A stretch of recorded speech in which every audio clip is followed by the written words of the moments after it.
नमस्कार मित्रों, मैं आचार्य कल्की कृष्णन astrodevam.com से।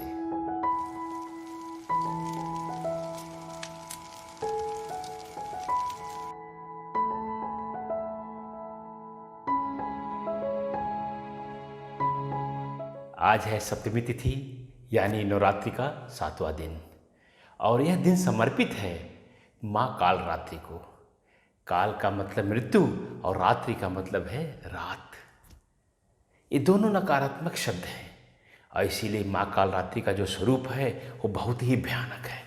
वह गधे पर सवार हैं, उनके बाल फैले हुए हैं, उनके 3 नेत्र हैं, उनसे आग निकल रही है, उनके नथुनों तक से भी जो सांसों के साथ आग की लपटें निकल रही हैं वह काले रंग की हैं। क्रुद्ध है वह और उनके 4 हाथ हैं। बाएं हाथ में, ऊपर वाले हाथ में उनके पास वज्र है, खड्ग, और दूसरे नीचे हाथ में, एक हाथ में वज्र है और दूसरे हाथ में एक बड़ी सी तलवार है। और बाकी जो दाहिने हाथ हैं उनमें एक हाथ वर मुद्रा में है और एक हाथ अभय मुद्रा में है। तो जो 2 बाएं हाथ हैं वो दुष्टों के विनाश के लिए हैं, जो प्रकृति के नियमों का उल्लंघन करते हैं, जो समाज के नियमों का उल्लंघन करते हैं, जो मानव मात्र को कष्ट देते हैं, उनके लिए बाएं हाथ में 2 खड्ग और वज्र है। वज्र में लंबी लंबी लोहे की कीलें निकली हुई है।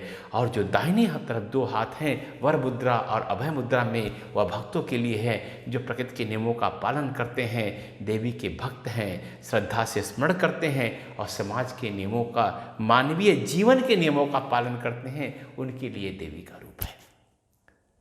देवी को काली भी कहा जाता है और एक और सुंदर नाम उनका शुभंकरी, मतलब शुभ करने वाली, अच्छा करने वाली। तो ये देवी का जो कालरात्रि है भयानक स्वरूप है उनका, डरावना स्वरूप है उनका, लेकिन वो शुभंकरी भी करती हैं उनके लिए जो प्रकृति के नियमों का पालन करते हैं, जो महिलाओं का सम्मान करते हैं। देवी कालरात्रि की कथा इस तरह से कुछ है कि चंडमुंड जब शुंभ निशुंभ की सेवा में थे, वो देवताओं को परेशान कर दिया और शुंभ निशुंभ ने एकदम त्रस्त कर दिया देवताओं को। तो कोई भी पार नहीं पा रहा था, ब्रह्मा विष्णु शिव भी नहीं कर पा रहे थे। तो देवी पार्वती के शरीर से काली प्रकट हुई, कौशिकी प्रकट हुई, वो काले रंग की थी, कालरात्रि प्रकट हुई। उन्होंने पहले चंडमुंड का वध किया, चामुंडा नाम से प्रसिद्ध हुई, फिर शुंभ निशुंभ का भी उन्होंने वध किया। वास्तव में ये सारे युद्ध, शुंभ निशुंभ, चंडमुंड, ये सारी हमारी ग्रंथियाँ हैं, हमारी क्रूर भावनाएं हैं। कभी मैं एक अलग वीडियो में समय लेकर के आपको पूरे ढंग से स्पष्ट करूंगा जो है कि कैसे होता है यह और कैसे हमारे अंदर ही यह संघर्ष चलता रहता है। लेकिन कथा में देवी कालरात्रि ने इन सब का विनाश किया। तो एक जो शुंभ निशुंभ का उन्होंने वध किया, देवी बहुत प्रसिद्ध हो गई। उसी युद्ध में एक रक्तबीज राक्षस आया। रक्तबीज राक्षस की विशेषता ये थी कि उसके हर रक्त की बूंद जब गिरती थी उससे एक नया रक्तबीज पैदा होता था, जो हमारी अनंत इच्छाओं का प्रतीक है। तो देवी काली ने उनको अपना रक्तबीज के हर रक्त को ग्रहण करने लगी, हर रक्त की हर बूंद को ग्रहण करने लगी। इस तरह से जो है वो कौशिकी जी ने, काली जी ने, कालरात्रि जी ने, सब ने मिल करके शुंभ निशुंभ, चंड मुंड, धूम्राक्ष, रक्तबीज सबका संहार कर दिया। तो जो राक्षस देवताओं से भी संभाले नहीं संभलते, उनको देवी कालरात्रि संभालती है। यह सुंदर कथा, बहुत सुंदर कथा। इसके पीछे अनेक रहस्य हैं। कभी विस्तार से एक अलग वीडियो में मैं बताऊंगा। मैं आपको बड़ा आनंद आएगा, खासकर बुद्धिजीवियों को।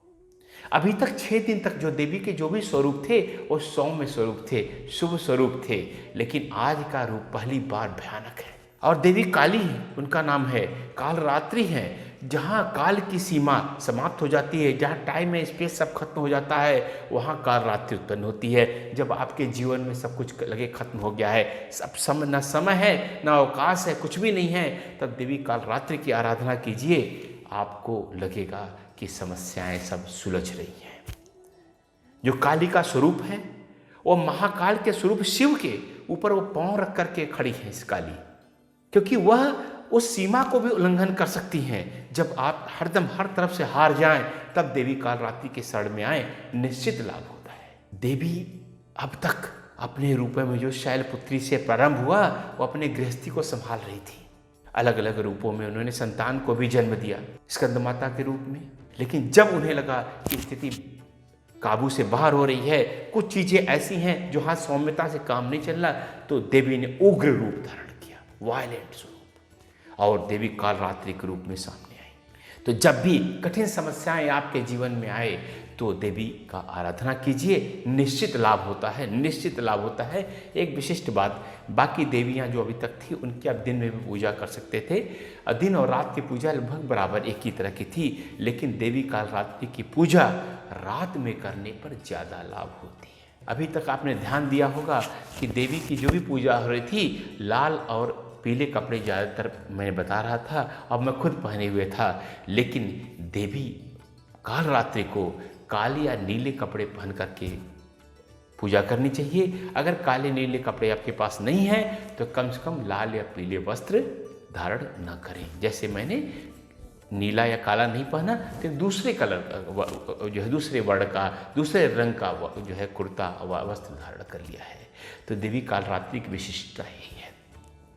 दूसरी बात, देवी को प्रसाद में सबसे ज़्यादा जो प्रिय है गुड़ है। कभी शर्करा मत लगाइए, शक्कर देवी को, शक्कर या शक्कर से बनी हुई चीज़ें कभी भी देवी कालरात्रि को भोग नहीं लगानी है, क्योंकि देवी शुद्ध प्रकृति में विश्वास करती हैं, प्रकृति के नियमों का पालन करने के लिए बद्ध हैं। तो इसलिए गुड़ जो है, जो स्वाभाविक रूप से प्रकृति से मिलता है, उसको रिफाइन नहीं किया जाता है, इसलिए गुड़ को अर्पण किया जाता है। और एक और बात, अगर उस गुड़ में आप काली मिर्च चूड़ करके, पाउडर करके मिला दें तो देवी की कृपा और भी प्राप्त होती है।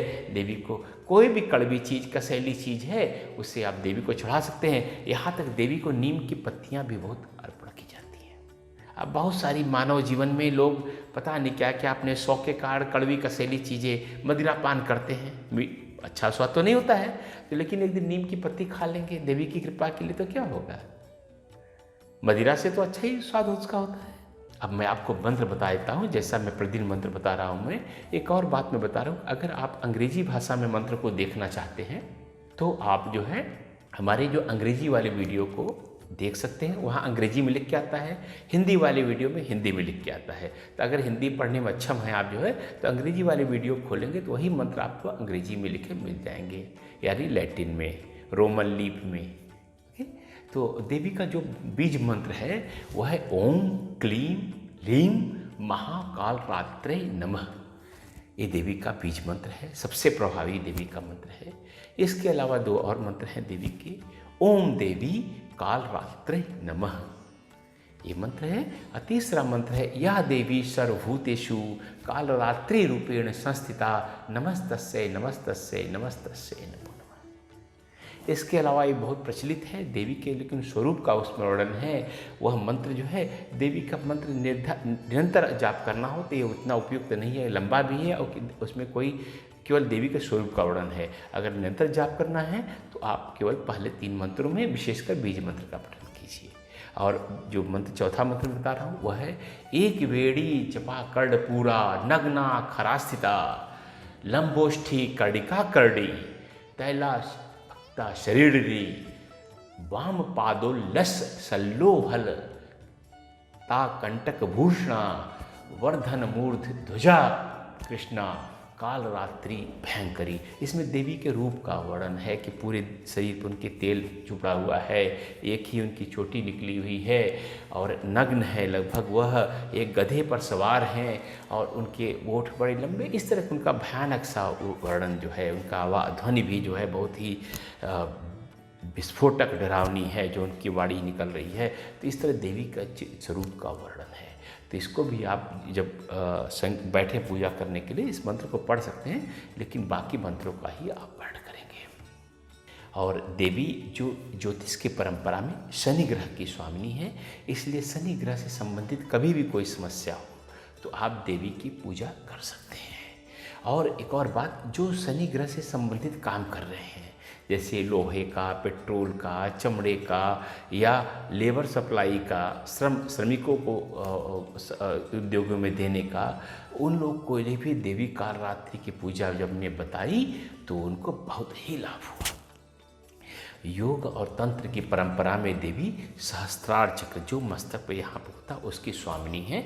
इसका मंत्र केवल गुंजार किया जाता है। अभी तक मैं आपको मंत्र बताता आ रहा 6 चक्रों के जो है, ये जो अंतिम चक्र है 7वां चक्र है उसका केवल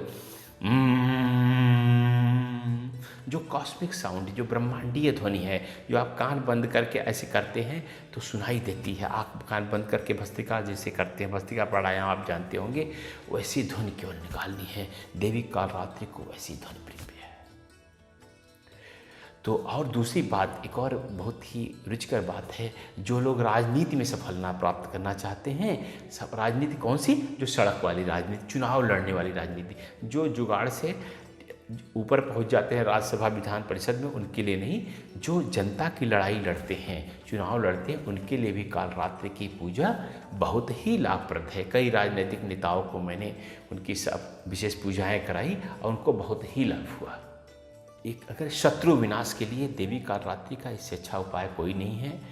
आप काला कागज़ ले लीजिए, लाल कागज़ ले लीजिए। अगर काला कागज़ आपने लिया हुआ है तो आप जो है उस पर लाल रंग की स्याही से शत्रु का अपने नाम लिखिए, और अगर लाल कागज़ लिया है तो फिर काले कागज़ से शत्रु का नाम लिखिए। फिर उसको आप जो है मोड़ करके सामने रख लीजिए। फिर देवी कालरात्रि के बीज मंत्र का संभव हो तो पूरी रात्रि सूर्यास्त के बाद बैठ जाइए और पूरी रात्रि देवी कालरात्रि के बीज मंत्र का पाठ कीजिए। और सूर्योदय होने से पहले उस जो पृष्ठ, जो कागज़ आपने लिया हुआ है जिस पे आपके शत्रु का नाम लिखा हुआ है, उस कागज़ को आप जला दीजिए सूर्योदय से पहले। या तो शत्रु आपकी निगाहों से दूर हो जाएगा या उसके हृदय से शत्रुता समाप्त हो जाएगी। यह बहुत अच्छा उपाय है, इसको करिए, बहुत लाभ होता है। दूसरा उपाय जो है मैं मुकदमों के लिए बताता हूँ लोग को। अगर मुकदमे आपके बहुत ज़्यादा हो रहे हों और उसमें लगातार समस्या आ रही हो, वैसे तो अष्टदेवों में बगलामुखी जो है देवी का हम लोग साधना और जप यज्ञ कराते हैं, और बहुत ही ज़्यादा मुकदमों में न केवल भारतीयों को बल्कि विदेशियों को भी, जो हिंदू नहीं है, दूसरे धर्मों के नाई हैं, बड़ी बड़ी कंपनियों को हमने बगलामुखी यज्ञ साधना कराई, जब यज्ञ उनके लिए कराया, उनको बहुत लाभ हुआ। लेकिन अगर आप नवरात्रि में करना चाहते हैं तो रात को बैठ करके रात्रि सूक्त जो वेदोक्त है, वेदों में जिसका वर्णन है, रात्रि सूक्त का पूरा पाठ कीजिए, जितना कर सके पूरे सुबह होने तक करते रहिए, तो निश्चित ही मुकदमों में आपको लाभ होगा। न्यायालय के मामलों में, कोर्ट के मामलों में लाभ होगा। अगर रात्रि सूक्त आपको न मिले, आप डिस्क्रिप्शन कॉलम में दीजिए, भेजिए, हम आपको रात्रि सूक्त उपलब्ध करा देंगे।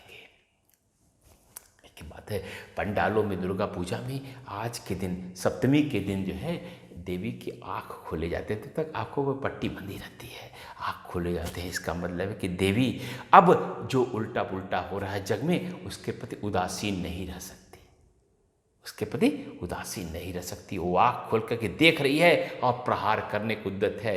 तो आपकी समस्याओं को, अपनी बाधाओं को, अपने कंटकपूर्ण जीवन को माँ कालरात्रि को समर्पित कीजिए। माँ कालरात्रि आपके जीवन को सुगम और सरल बनाने को तत्पर है। आप सबको माँ कालरात्रि की कृपा प्राप्त हो। नमस्कार, मैं हूँ आचार्य कल्की कृष्णन, AstroDeon.com।